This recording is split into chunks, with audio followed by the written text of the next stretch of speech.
નમસ્કાર સૌ દર્શક મિત્રો, આજનો મારો ટોપિક છે કે ટાઈમ મેનેજમેન્ટ કઈ રીતે કરવું.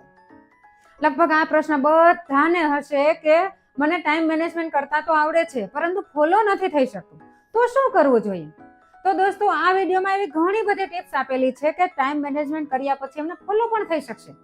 તો આ માટે તમારે મારો આખો વિડીયો સ્કીપ કર્યા વગર જ સાંભળવો પડશે અને છેલ્લે મને કોમેન્ટ પણ જરૂર કરવાની જ છે. હવે ટાઈમ મેનેજમેન્ટ શબ્દ લગભગ બધાએ પોતાના જીવનમાં ઘણી બધી વાર સાંભળ્યો જ હશે. કોઈએ સ્કૂલમાં, કોલેજમાં, ક્લાસીસમાં, કોઈ બુક્સમાં, સેમિનારમાં, બધે જ ટાઈમ મેનેજમેન્ટ કઈ રીતે કરવું અથવા તો શેડ્યુલ વાઇઝ કઈ રીતે ચાલવું, આવી બેઝિક ટિપ્સ અપાતી જ હોય છે અને આપણે પણ આવી ટિપ્સ આસાનીથી 8-10 દિવસ ફોલો પણ કરી શકીએ છીએ, પરંતુ ત્યાર પછી જેવા હતા ને ત્યાં પાછા આવી જઈએ છીએ. એટલે કે પછી આપણા લાઈફમાં આ ફોલો નથી થઈ શકતું કન્ટિન્યુ. હવે આવું શા માટે થાય છે? કારણ કે આપણી પાસે હંમેશા બે રસ્તાઓ જ ખુલ્લા હોય છે. હવે એક રસ્તો છે કે કમ્ફર્ટ ઝોન, એટલે કે આપણને ગમતો રસ્તો, જેમાં આપણને બધી જ વસ્તુઓ ગમે છે, આપણને બધું જ કામ પણ ગમે છે, એટલે કમ્ફર્ટ ઝોન. અને બીજો રસ્તો છે પેઇનફુલ ઝોન. હવે ઓબ્વિયસલી છે કે આપણી સામે આવા બે રસ્તા ખુલ્લા હોય તો આપણે પેલા કમ્ફર્ટ ઝોન જ ચોઈસ કરશું ને. સાચું જ છે ને?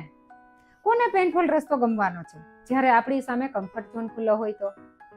હવે ફોર એક્ઝામ્પલ, કોઈ એક વ્યસની વ્યક્તિ હતી ને, એમને વ્યસન છોડવા માટે કોઈ વ્યસન મુક્તિનો સેમિનાર અટેન્ડ કર્યો અને ત્યાં એમને એવું એક શેડ્યુલ આપ્યું કે તમારે રોજ જે આટલું કરવાનું થશે. અને આ ભાઈએ 2 દિવસ, 4 દિવસ, 5-6 દિવસ મસ્ત મજાનું શેડ્યુલ વાઇઝ એમને પોતાનું વ્યસન છોડવા માટે મહેનત પણ કરી. હવે જેવું એમની સામે કમ્ફર્ટ ઝોન ખુલ્યો ને કે તરત જ આ ભાઈનું વ્યસન ડબલ થઈ ગયું. હવે જો કોઈ એક વ્યક્તિ સાથે આવું 4 થી 5 વાર બને ને તો આ વ્યક્તિમાં કોન્ફિડન્સ લેવલ જ ડાઉન થઈ જાય અથવા તો ખતમ જ થઈ જાય. કારણ કે આ વ્યક્તિ ફરી પાછું એવું ક્યારેય નહીં વિચારે કે હવે મારે વ્યસન છોડવું છે. એમને એવું જ થઈ જશે કે હવે મારાથી વ્યસન છૂટશે જ નહીં.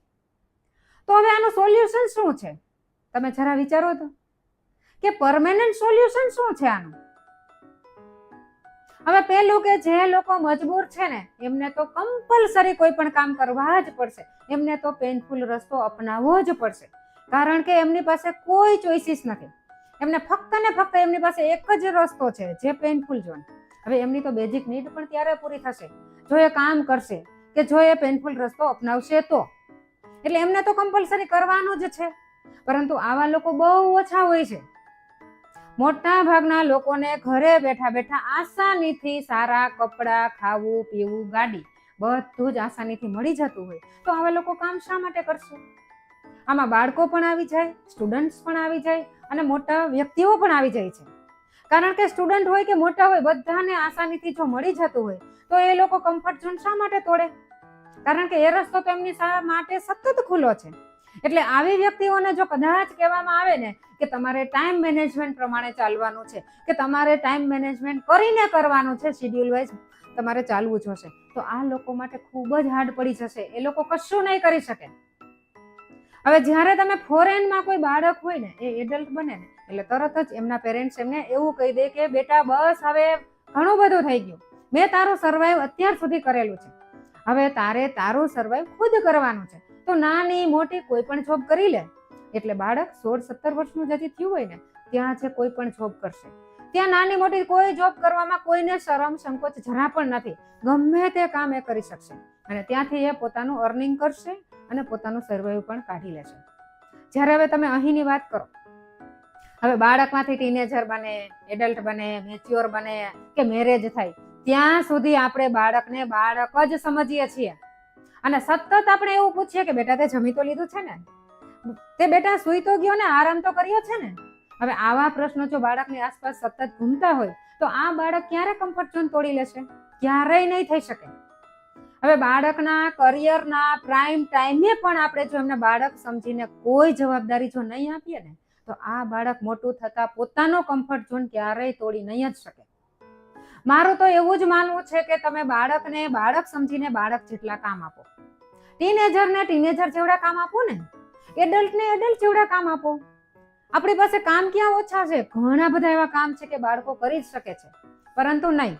મોટા ભાગના વ્યક્તિઓના ઘરમાં અત્યારે આ પોઝિશન નથી. બધાને એવું જ છે કે મેં એસો આરામ નથી કર્યા તો મારે મારા બાળકોને એસો આરામ જ કરાવવા છે. આ થિંકિંગ જ બાળકને કમ્ફર્ટ ઝોન તોડતા તકલીફો પાડે છે. અને એકવાર તો એમને પેઇનફુલ રસ્તો અપનાવવાનો જ છે, તો શા માટે આપણે પહેલેથી જ એમને પ્રિપેર ના કરી દઈએ? ક્યાંક ને ક્યાંક આપણે આ બાળકોને તકલીફ આપી રહ્યા છીએ, આપણને ખુદને પણ નથી ખબર. હવે અત્યારે આજકાલ ટીવીમાં સિરિયલ, એન્ટરટેનમેન્ટ, મૂવીઝ ઘણું બધું, એવી જ રીતે એડવર્ટાઇઝ, સોશિયલ મીડિયા, કેવડું મોટું નેટવર્ક આ બાળકોની આસપાસ ચાલી રહ્યું છે. અને એમાં હજારો માણસોને એવા બેસાડ્યા છે કે એ માણસોને સતત એવું કહેવામાં આવે કે તમારે માણસોને મારી જ ચેનલ કઈ રીતે જોવે ને એ જ સતત કામ કરવાનું છે. તમારે મારી જ એપ્લિકેશનનો યુઝ માણસો કરે ને એ જ કાર્યો કરવાના છે. અને માણસોનો વધારેમાં વધારે સમય આપણી એપ્લિકેશનમાં કઈ રીતે યુઝ થાય ને એ તમારે કરવાનું છે. અને આ માણસોનું તો કામ પણ એ જ છે, અને એમને એના માટે તો સારી સેલેરી મળે છે. એટલે એ માણસો તો આપણો વધારેમાં વધારે સમય લેવાના જ છે. પરંતુ આપણે પણ હોશે રોજના 5 થી 7 કલાક આરામથી એન્ટરટેનમેન્ટ કે આ સોશિયલ મીડિયા પાછળ વેડફી જ નાખીએ છીએ. હવે તમે જરા વિચારો કે જો સમજી શકશો ને તો આ પ્રોબ્લેમ્સ નાનો પ્રોબ્લેમ જરા પણ નથી. ખરેખર સૌથી અઘરો, સૌથી મોટો પ્રોબ્લેમ્સ આપણી લાઈફમાં આ છે કે આપણો વધારેમાં વધારે સમય ક્યાં વેડફાઈ રહ્યો છે.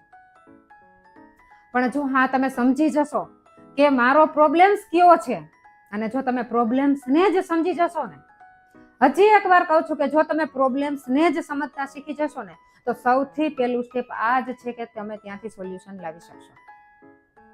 તમારે પહેલા પ્રોબ્લેમ્સને ગોતવાના છે. અને આપણે અત્યારે બધાની લાઈફમાં આ એક જ પ્રોબ્લેમ છે કે આપણો સમય મોટા ભાગનો ક્યાં વેડફાઈ રહ્યો છે. હવે આ માટે આપણે શું કરવું જોઈએ? હવે સૌથી પહેલા તો તમે રોજની 5 કલાક તમે એન્ટરટેનમેન્ટ માટે કાઢો જ છો, 4 કલાક, 2 કલાક, બધાની પોતાની કેપેસિટી પ્રમાણે. હવે 5 થી 7 કલાક જો કાઢતા હોય ને તો કાલે તમે 6 કલાક કરો. આવું એક વીક માટે કરો. એક વીક પછી તમે 5 કલાક, 4 કલાક, જો આવી રીતે કન્ટિન્યુ ધીમે ધીમે તમે આ રીતે વર્ક કરશો ને તો તમારામાં પણ કેપેસિટી બહુ સારી એવી આમ વ્યવસ્થિત થશે કે તમે કોઈક સારા કાર્યો કરી શકશો. અને તમને ગમતી પ્રવૃત્તિમાં તમે ટાઈમ કાઢો ને. સોશિયલ મીડિયા તો એવું છે કે તમારો ટાઈમ બગાડે છે, તમારું મગજ બગાડે છે, પરંતુ તમારી કોઈ એક્ટિવિટીઝ હોય, કોઈ પણ પ્રવૃત્તિ હોય એમાં તમે ટાઈમ કાઢો. હવે ઘણા સાયન્સના સ્ટુડન્ટ હોય અને એમને ગુજરાતી સબ્જેક્ટ ગમતો હોય તો એમને એવું થાય કે મારે ગુજરાતીમાં થોડો ટાઈમ બગાડાય છે. હવે એ શું કરશે? બોર થશે ને એટલે તરત જ સોશિયલ મીડિયા પાછળ લાગી જશે. આના કરતાં તો તમને ગુજરાતી સબ્જેક્ટ ગમે છે તો એમાં પણ ટાઈમ કાઢો ને. ધીમે ધીમે જો તમે આમાં ટાઈમ કાઢતા થઈ જશો ને તો તમારું થિંકિંગ લેવલ પણ હાઈ થતું જશે. અને સૌથી ખાસ તો જો આ રીલ્સ આવતા તો આપણા મગજને સાવ શોર્ટ ટેમ્પરર કરી નાખ્યા છે.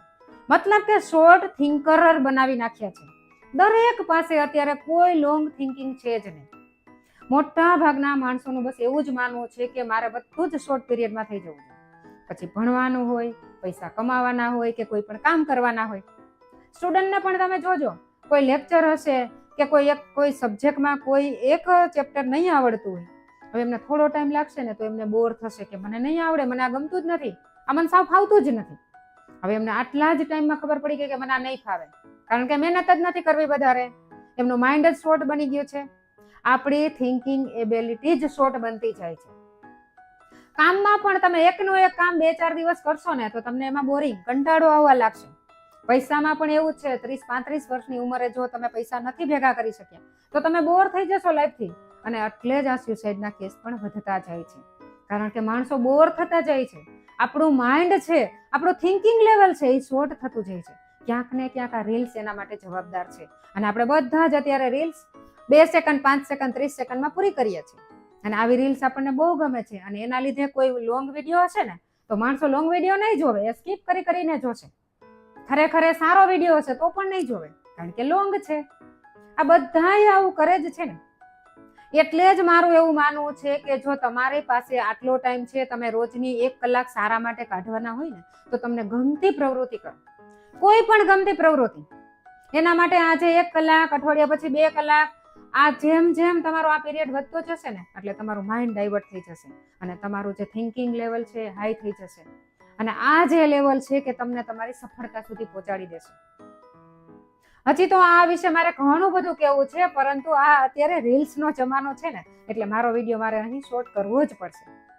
તો દોસ્તો, તમે પણ આ મારો વિડીયો બને એટલો શેર કરવાની ટ્રાય કરો અને તમે પણ લોંગ થિંકર બનો અને તમારા ખુદના જે પ્રોબ્લેમ્સ છે ને એ તમે જાતે જ સોલ્યુશન લાવવાની ટ્રાય કરો.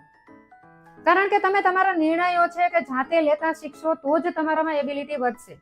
અને ઘણા એવું કહેતા હોય કે મારે તો સારી જોબ છે, મારે તો સારું સ્ટડી છે, મારી પાસે બિઝનેસ છે, પૈસા છે, પરંતુ તમારી લાઈફમાં આની કોઈ ઇમ્પોર્ટન્ટ નથી.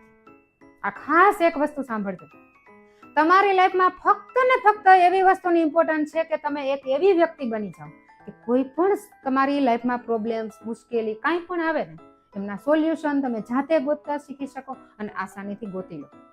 સૌથી પહેલી છેલ્લી આ એક ખાસ વસ્તુ તમારે શીખવાની જરૂર છે કે આપણા સોલ્યુશન આપણે જાતે જ કરવાના છે, ગોતવાના છે.